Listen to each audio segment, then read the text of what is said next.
कि जिन तो तन दीना तिनको ना भजन कीना।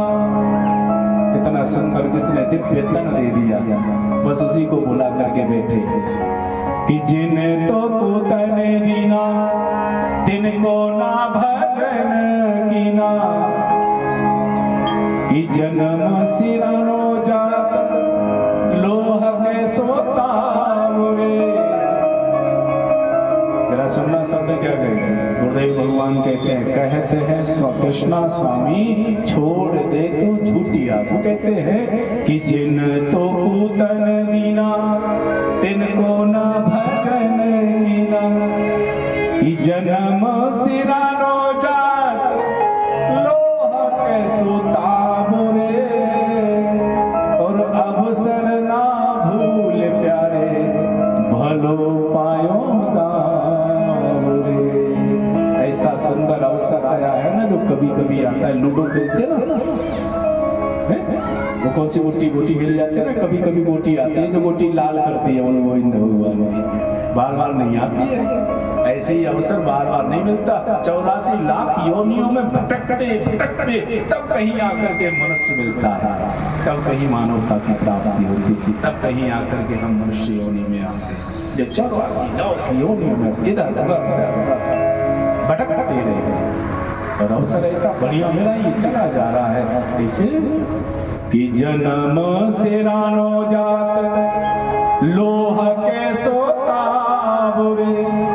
जन्म कैसा ठंडा हुआ चला जा रहा है। 20 चलेगी, 30 चलेगी, 40 चलेगी, 50 चलेगी, 60 चलेगी, 70 चलेगी, अब पता नहीं कब फप हो जाए, पता ही नहीं है। ये जन्म कैसे शांत हो रहा है, जैसे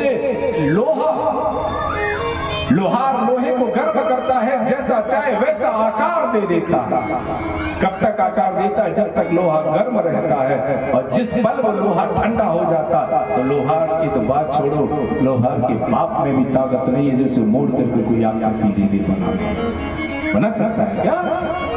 कोई नहीं बना सकता। वो तभी तक बना सकता है जब तक लोहा गर्म है, जब तक लोहा गर्म है। कि जन्म सिरानो जात लोह के सोता रे।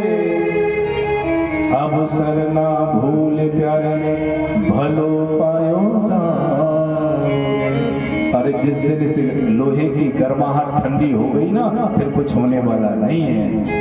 अभी चाहे राम कह लो, अभी चाहे कृष्ण कह लो, जिस पल ये ठंडा हुआ कुछ नहीं होने वाला। लोग कहते भी है ना कि गर्मी शांत हो गई तुम्हारी। जिस दिन गर्मी शांत हो गई सब खत्म हो। तो ये गर्मी शांत ना होने पावे, ये गर्मी खत्म ना होने पावे, ये गर्मी ठंडी ना होने पावे। इसी गर्मी में ही भगवान का भजन कर लो रे भैया। इसी गर्मी में ही गंगा स्नान कर सकते हो, इसी गर्मी में ही व्रत कर सकते हो, इसी गर्मी में ही दान कर सकते हो, इसी गर्मी में ही भागवत कथा श्रवण कर सकते हो। जिस दिन ये गर्मी निकल गई मामला गड़बड़ हो जाएगा। बोलो गोविंद भगवान। इसको जी इस दुनिया की खटखट से परे हो जाओ और अब निकल जाओ यहाँ से। जिस समय सोती है उसी समय से ही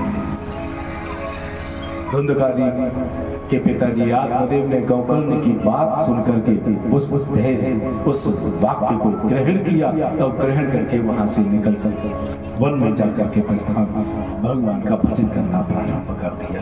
कुछ समय बाद उसने अपनी माता को कष्ट देने लगा, माता को कुआं में डुबो करके मार दिया। एक दिन वैश्याओं के बंधन में आकर के उनके साथ रमण करना प्रारंभ कर दिया। एक दिन वैश्याओं को अपने घर में लाकर